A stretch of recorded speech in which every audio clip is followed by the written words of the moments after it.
नमस्कार, मैं आपके सामने गौरव और आज हम बनाएंगे पोहा। सबसे पहले गैस ऑन करेंगे, उसके बाद कढ़ाई लेंगे। कढ़ाई को थोड़ा सा गर्म होने देंगे, इसमें तेल डालेंगे। ये कढ़ाई है तेल। तेल को थोड़ा गर्म होने दें।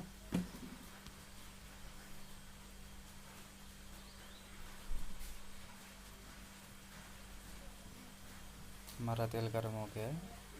अब हमने कुछ सामग्री काट के रखी है, एक एक करके इसमें डालेंगे।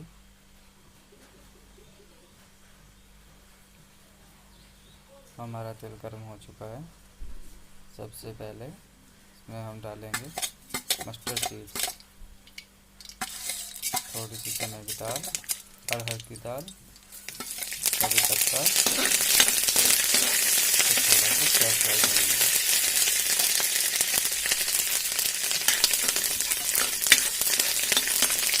ऐसा करने पर ये हल्की सी आंच में पक गया है। उसके बाद हम इसमें हरे मटर डालेंगे, तो थोड़ा पकाएंगे 2-4 मिनट के लिए, तेल पकने में।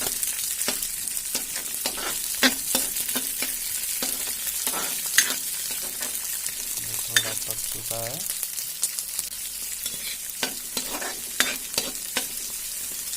तो हल्की आंच में पकाते रहें।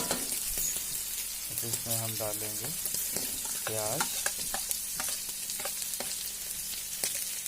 टमाटर, तो थोड़ा पकाएंगे। प्याज को थोड़ा कच्चा रहने देंगे ताकि इसका फ्लेवर अच्छे से आए। नहीं हुए। उसके बाद इसमें टमाटर डालेंगे, पकाएंगे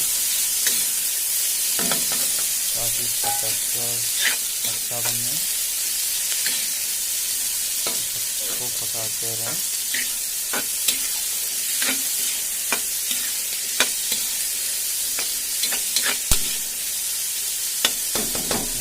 पकाते रहें ताकि ये अच्छे से पक जाए। तो हम डालेंगे थोड़ी सी हल्दी, थोड़ा सा नमक, डालेंगे टेस्ट के हिसाब से,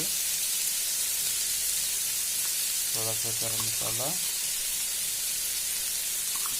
लाल मिर्च,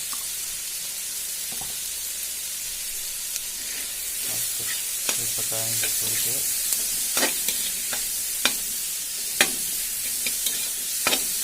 हमारी वेजिज पक चुकी हैं। मिक्सचर डालेंगे,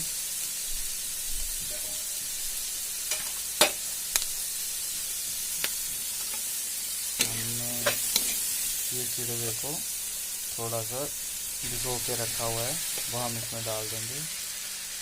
तो हल्की आंच पे रख के धीरे से इसको मिक्स करेंगे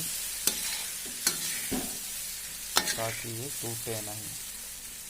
तो इसके में वो गांठ ना बने, तो धीरे धीरे मिक्स करेंगे ताकि सारा अच्छी तरह मिक्स हो जाए।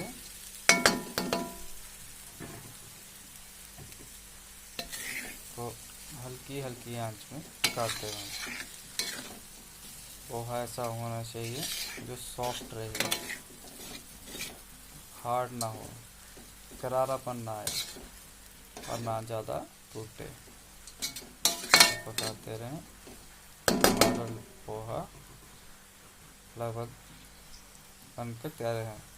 इसमें थोड़ा सा हम नींबू का रस डालेंगे, ताकि नींबू का रस से जो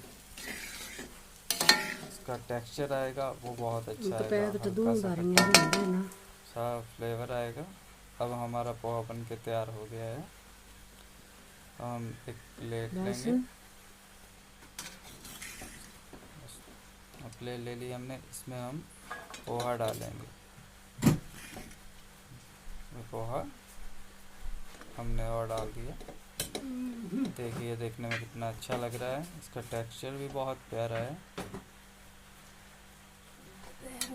और एक हरा कलर, टमाटर का कलर बहुत प्यारा लगा। इस पर हम थोड़ा सा करी पत्ता डाल देंगे, हमारा पोहा तैयार है।